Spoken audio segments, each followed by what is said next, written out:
Hello, my name is Zahar Karecki and this is the Transitions Visions podcast, a podcast series about and for the transitions community. Today I chat with Klara Strecker, a transition scholar with an alternative career path. This is a continuation of my chats with people from the transitions community who decide to go the untreaded path. Klara recently quit academia to pursue own coaching and counseling business, and I talked to her about why she did that, what challenges she is overcoming on this path and how she is doing that, and whether she would advise to quit academia to others or not. Of course, this is becoming highly relevant, at least in the Dutch academia, which has received a 1 billion budget cut this year. Please enjoy this conversation. It is again one of the unplugged talks I have once in a while, so you might hear some birds chirping and people passing by, but I think it sets the mood right.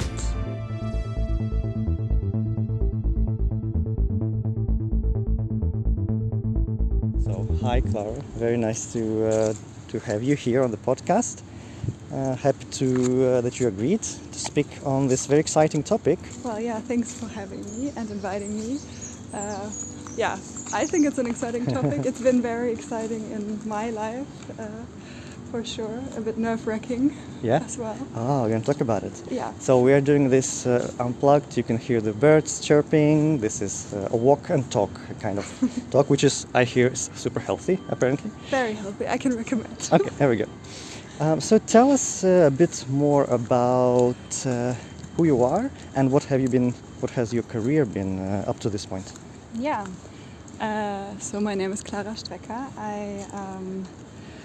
What has my career been? So I come from a master in sustainability science and policy and first went into the field of international cooperation. I thought that's what I would want to do, but realized quickly that it was not quite the right place for me, and started missing academia actually, or the university context. So I returned to the Netherlands and started a PhD at Eindhoven University of Technology, where I started looking into global sustainability challenges and the connection of consumption patterns and production patterns and how we are connected across this globe through consumption and production. And my case was specifically the trade of roses between Kenya and the Netherlands and how people and environments in Kenya and the Netherlands have become entangled through this. A big part of my work at TUE was always teaching. It's always my favorite part of this. I love to teach and work with students. But I also quickly felt like something was sort of missing for me, which is why a couple years into my PhD I started coaching and counseling education parallel to the PhD. So it's mostly on weekends and... For yourself, like a training? Yeah, exactly. I did it for myself. I noticed that I felt a bit lonely in academia and I'm quite a people person. So in a way I reconnected to a passion I've long had, which I think is this form of supporting people. Now after 2 years I'm at the end of that education, and throughout that education realized how much I loved that and how that could not quite keep up with how I felt in academia. So I decided that after 4 years, 2 more years to go technically, to leave my PhD and to start my own coaching, counseling and team facilitation practice.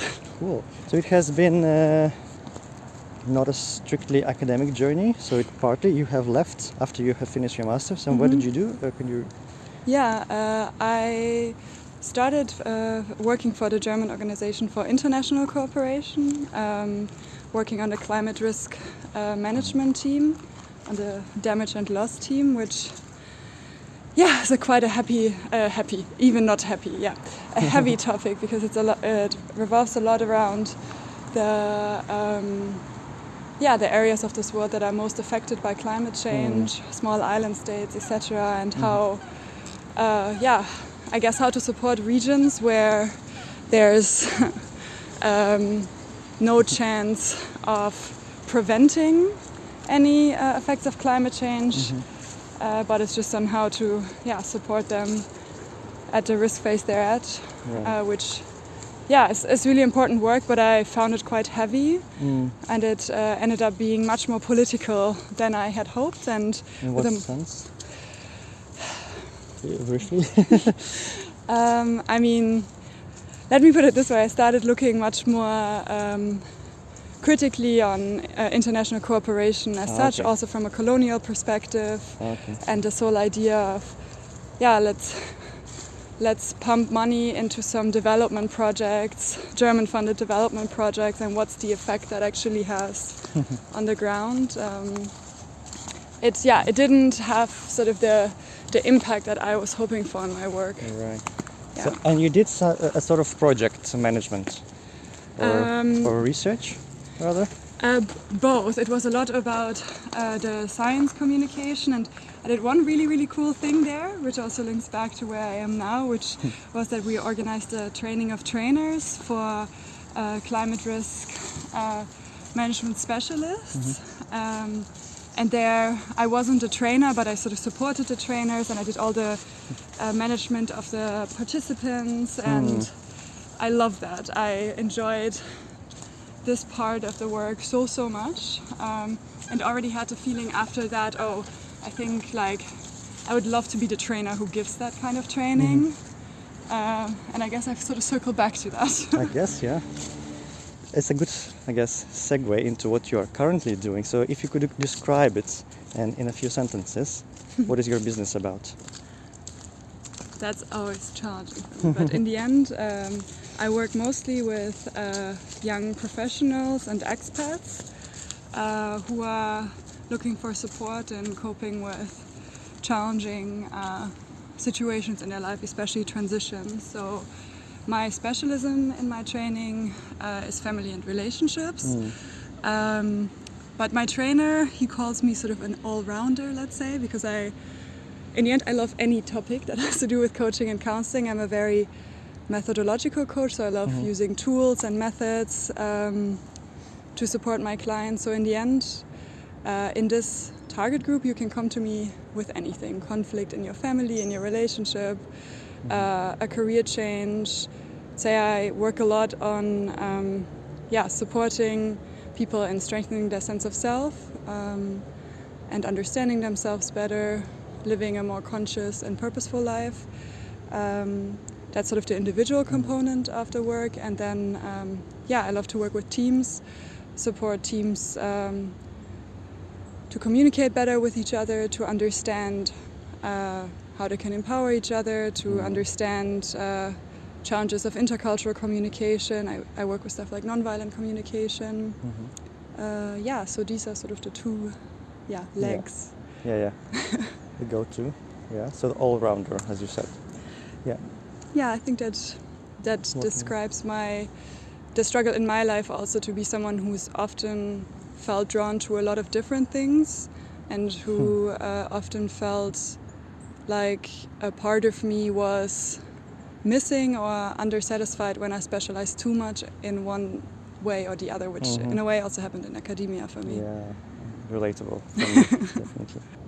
So you mentioned already your motivation to leave, because you were drawn to this kind of work and you find it more fulfilling. Any more you can add to that? What is your motivation to leave academia for this kind of work? I sometimes feel a bit of shame about this, but I think I'm getting over it. I think that academia is work where you need to have quite a long breath, let's say, because the reward is quite far in the distance. And often once you have your reward, the pressure is on to jump straight next to the next thing. And what I really love about working more closely with people is the immediate sense of reward and connection.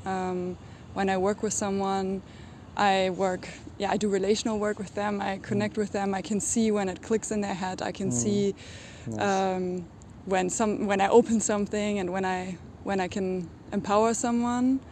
And I noticed that I really struggled with my motivation and with a sense of purpose in academia, because such long stretches of time would go without feeling any impact of my work, especially the stretches of time that went without teaching, which is often one quartile of the year was teaching free, and that was my mental low always.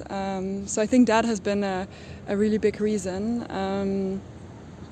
And another one has also been that I struggle a lot with the hierarchical structure of academia. This is something I know about myself as a person, that I struggle in steep power structures like this. I have a very strong sense of sort of justice, and I noticed that started really draining my energy, and also working on topics like well-being at the workplace and all of that. I have so much energy when it comes to these topics, and within the position that I had at the university, I felt that energy was quickly gone,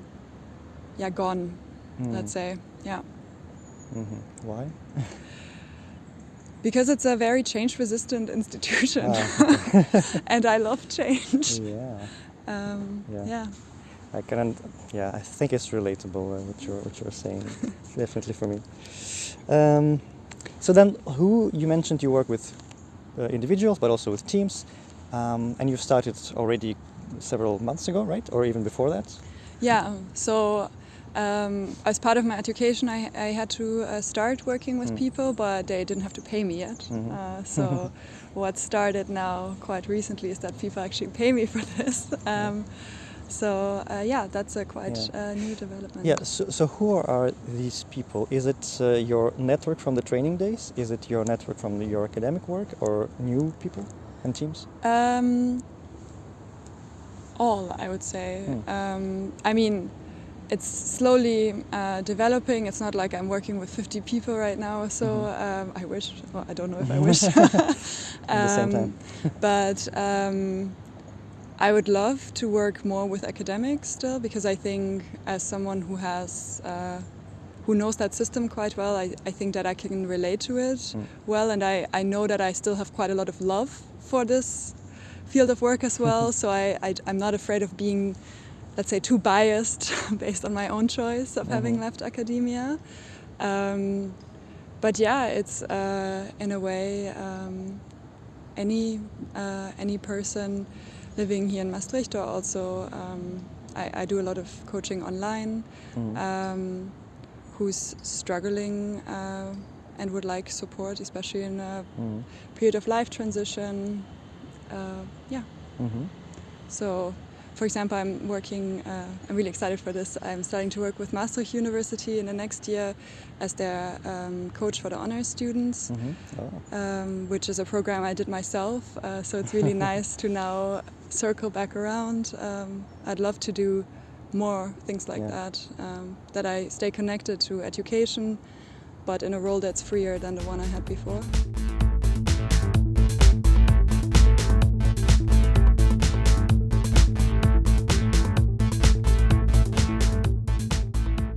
How much of what you're doing and I guess the work that you need to do to keep the business going is not just doing the actual business, but also everything that goes around it, reaching out and support and so on.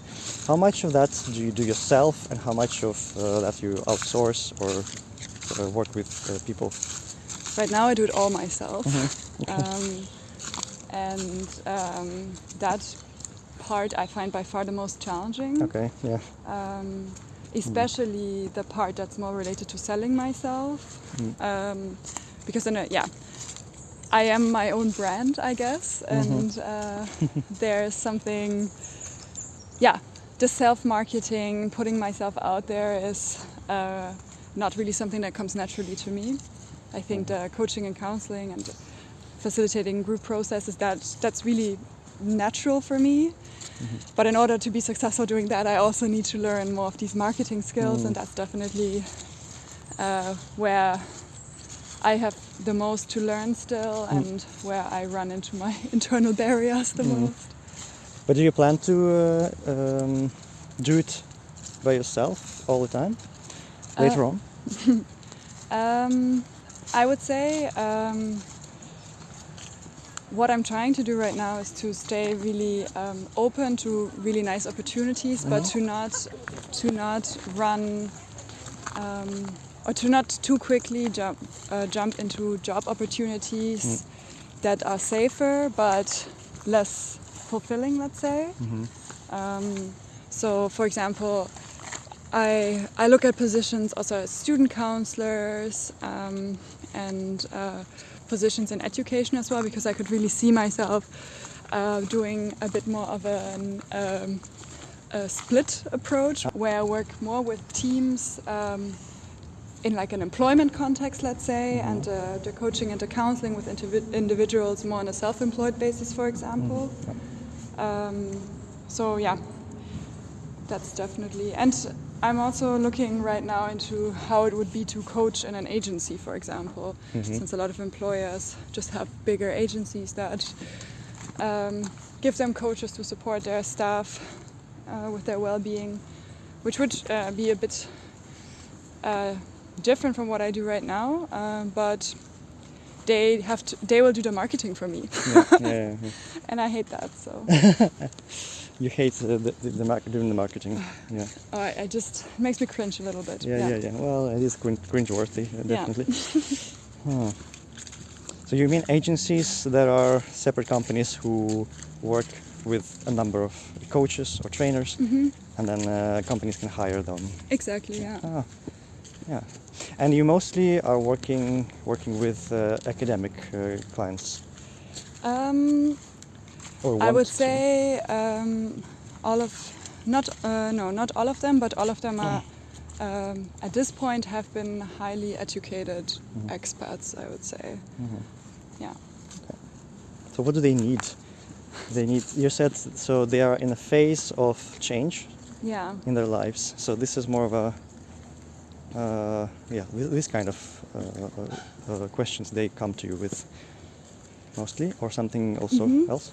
Well, all people I've worked with on an individual basis so far in their late 20s, early 30s.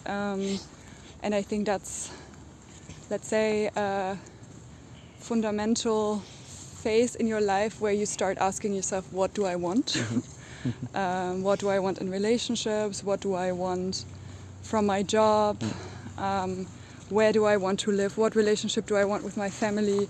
It's often a period in life where people recognize what, also behavioral patterns and all that they've taken from their family and what things they reproduce in their life now that they might not want to reproduce. So I feel a lot of the questions people come to me with are related to, I want to understand myself better, I want to gain more clarity on what it is that I want to understand why I act the way I do. So in many ways I guide people through a process of reflection to understand themselves better and to, in a way design a life that fits their needs. And I think a huge topic that is always part of it is communication. It's usually the first stage is a lot about more introspection, understanding yourself better. Communication with yourself. First the communication with yourself, and then how do I step out into the world and communicate that outwards, right? Because it's one thing to know this is what I want, but to communicate with the outside world and say, hey, this is okay for me, this is not okay, these are my boundaries. That's for many people really challenging, especially in this process of maybe also disconnecting more from their family in the process of building their own, or reconnecting with family is often also an important part of this period of your life.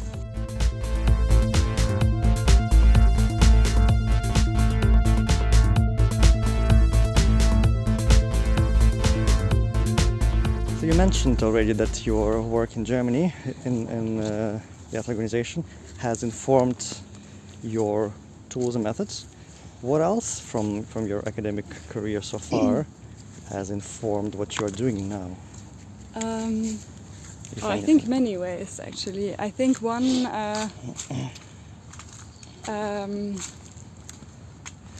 how do I even start? I think one way is my way of thinking. I think I'm an extremely analytical and systemic person, and I think a lot of the ways that I would approach a research topic, that's also a bit how I approach someone's mind. I think I see it as one of my strengths as a coach, I think, is to help you organize other chaos in your mind, and I think this very systemic, organized way of working is something that I really have taken from academia, and I think similarly to that, also my love for methodologies, that I see the power of bringing tools, theories, all of that to help clients access their thought process differently. And I think another really big thing is probably intercultural competence, because I did European studies in my bachelor, sustainability, science and policy in my master, which was so international. And then after that I worked in an international context, a theory in an international context, and all my research was internationally focused. The students I worked with were international. I'm in an international relationship. My friends are from all kinds of different places, so I think my personal life and my work has very much shaped my understanding of intercultural dynamics and also my fascination for specifically the struggles of people who live abroad, who live in cross-cultural relationships and families. And I think also I don't know if there is some form of bias, but I've noticed that a lot of the people I've worked with so far share my own passion for sustainability and a desire to contribute something to the world. And I think that's really often a big theme in my coaching practice as well, to support people in finding a path in their life that contributes something. And I think that reminds me a lot of my work back in academia as well. Yeah. So this transition of your career from a hierarchical and structured way of being in academia, and now it's more, I suppose, when you're doing when you're starting your own business, it's a bit more free and a bit also it can be unstructured. It can be lack of structure. Do you agree? First of all, do you agree with this? And second of all, how do you deal with that? Have you been dealing with that? Yeah, I agree 100%, 120%. I find it really challenging. Actually, I really underestimated that part because I think I was so frustrated with the hierarchical setting of it all that just freeing myself from that felt just positive. And for a while it also stayed only positive. But I definitely see this becoming more challenging now. I think, for example, what I find really hard is that I don't have colleagues that I see and that I interact with, and that a lot of my work is also from home right now. So I'm currently actually very actively approaching this challenge because I know I love to collaborate. So also if there are people out there who feel like collaborating, let me know. I think that is something that really helps me. Like yesterday I was reaching out to several people who I think could be really cool sparring partners when it comes to organizing nice projects, even if these are maybe at this point maybe for free or just to in a way give space to my passion there as well. So I think that is one way that I structure it, to bring people into my own process and take me off the island. And also, like for example, a good friend of mine works in the same field, I'm now going to her a couple of times per week, and we work together there. Like during COVID when people bunched up. in Yeah, their exactly. house. A bit like lessons learned from COVID. It was a terrible time, but I think we've definitely learned something. Yeah, but I think I have such a strong internalized like performance need that drove me in academia, and I really need to. Yeah, I needed to. Yeah. Cope with that quite a lot afterwards, because I've been used to such a high work pressure, and now it's okay if you have several sessions, then okay, there's work to do here, but maybe there are also days where you can take it easier, and that's okay. So yeah, it's finding a totally new balance, and I would not say I have mastered this yet, but I'm trying. Yeah, that's healthy, at least. I think. Do you think you have a good work-life balance now, or compared to before? I think I also had a good work balance before, to be Okay. honest. There we go. I do think I was quite boundaried also in academia. I was like, my evenings are my evenings, my weekends are my weekends, and the only thing that would let me compromise would be students usually. So, no, I feel quite good about that. I think if anything, it's sometimes more to get your ass off the couch and do it, and especially this awkward marketing component that we touched upon. That's something that's especially important at the beginning of setting up your business, because you just need the visibility, you need to get yourself out there. And I hope that with time, where I know from many of my more senior colleagues in the field that usually your practice becomes more self-running with time. And right now, to need to motivate yourself to do something you really dislike is really challenging. Something I wanted to ask you is, how do you think the academic world even how is it useful in preparing people? How is it equipped in preparing people to get out of academia? Terribly. I had a suspicion that was the case. I feel academia is a world on its own, and I think it does very little to prepare people to leave, especially in the more social sciences and stuff. I mean, I'm not myself in the more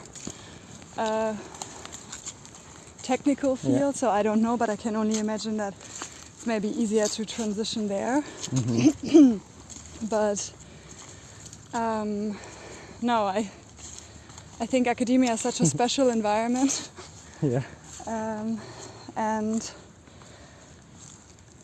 I think I have to remember when we had our away day, we did the workshop on my identity, and I asked people to stand on the line based on a question of whether they've thought about leaving academia or I not. also participated in that. Yeah. Yes. Okay. Everyone stood at I have considered leaving academia. There's one person who didn't, who said, I don't know how to do anything else. And I feel he's not the first person I've heard this from. And I think that feeling is more common, that I feel like, this is what I know how to do. I don't know what to do. Yeah. What else to do? It's a shame that in technical fields you can spin off something. And it's not really obvious what you would spin off in social sciences and humanities. Yeah, it's at least it's not such a clear like, I can do the same thing in industry that I did here in a way. Well, of course, there are a lot of transferable skills, because, for example, I think the higher you go up in academia, the more there's people management involved, etc., like that, which are really important skills in other fields as well. So there are a lot of transferable skills, but I don't think that the academic environment does much to empower people to see how that could be used elsewhere. Looking back, would you do your academic work? Would you enroll into a PhD program? Yeah. Or would you just directly go for your own stuff? No, I would definitely do it. Yeah? I think it's been a really think those are really important experiences for me. I do look very fondly upon that time, and I felt very much that after 4 years, this was sort of it for me. I felt like I had taken what I can take, and I had given what I can give. But no, I would definitely do it. I feel it was in many ways a very enriching time. If you are doubting or sometimes unsure whether this is the right path for you, I remember how terrifying it was to allow myself to feel that and allow myself to also say that out loud to some people. But I also remember that it felt quite freeing and that it felt quite good to engage with that question actively. And maybe the answer is that you're right where you're meant to be. But I noticed for myself that confronting it actually took so much pressure out, and that I remember how freed I all of a sudden felt when I started looking for other jobs. I didn't apply, I didn't do anything for a really long time, but I just started looking at what's out there, because I had all these ideas about what academia was, what academia had to offer that other places don't. For example, one of my big plus points in academia was how flexible the working hours are, the holidays. There's a lot of freedom in it that I didn't expect in other jobs. And then I started looking and started seeing so many cool organizations that actually have really flexible setups as well. And for me, it was really a process of almost collecting evidence that helped me support one decision or the other. And maybe you notice by looking, you notice what you have and where you are. But I think it's quite easy to get into the lock-in and the freeze reaction almost when it comes to this decision, because it feels so fundamental, because you're in academia with your whole core, kind of, or that's what you're told, that you need to feel such a strong level of commitment. So starting to question whether that's the right path, from my experience, has been pretty intense, and it's touched upon a lot of identity questions for me as well. So I would say be brave and look outward, and also don't be afraid to ask for help in navigating this. Thank you, Klara, so much. I hope this helps people who are thinking or considering to think about leaving. And then there's life beyond academia. But it's also fun to work in academia. Yeah, no, there are many great things about it. And skills can be acquired too.